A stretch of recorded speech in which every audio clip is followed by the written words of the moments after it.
I have made it a point in my own life that if people don't ever experience the love of God anywhere else, then they will experience it through me.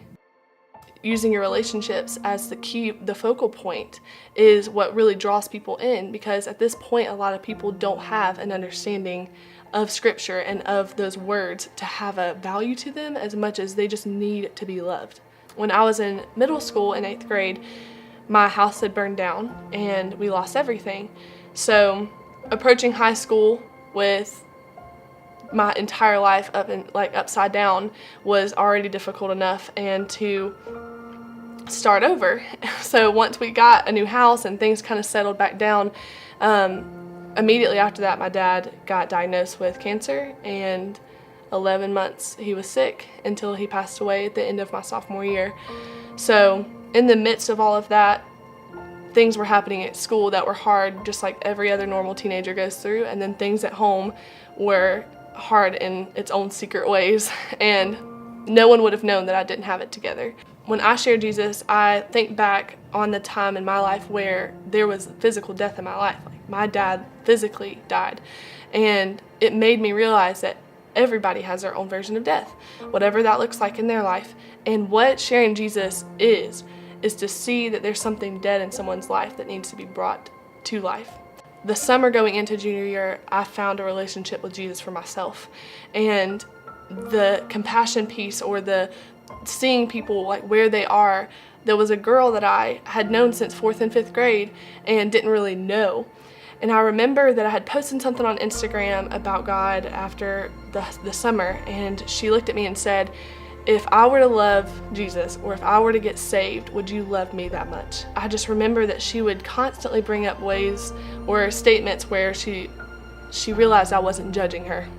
And I think it gave a bridge to give permission for her to trust me.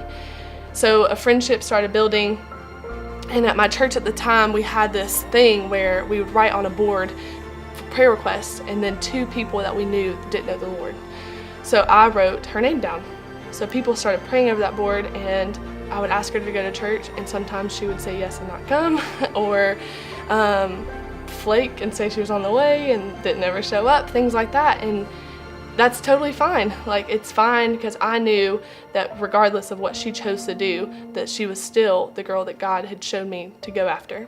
So one day I did invite her to church, and like I had said, she may have not shown up those times, and then she came.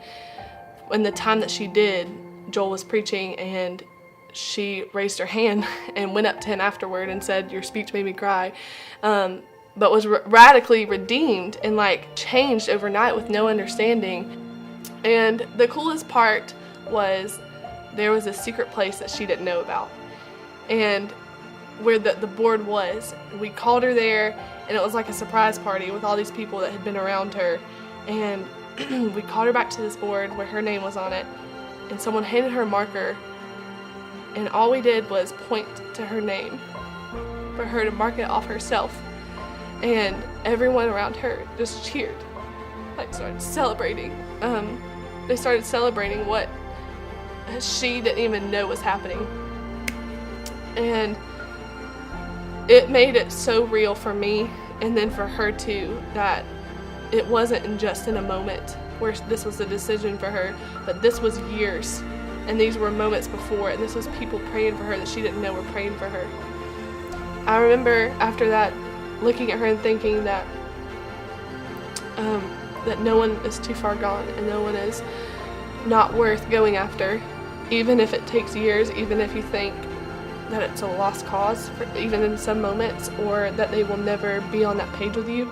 To relentlessly pursue someone is to put all of your hope for that person in Jesus, in your own walk with him, and whatever that looks like for you. But you are not doing this to invest in hoping that someone's behavior will one day change, but you are putting this in the fact that Jesus can rectify, bring someone to life, and your love for them, that will bring them to a place where they know it's safe to choose him.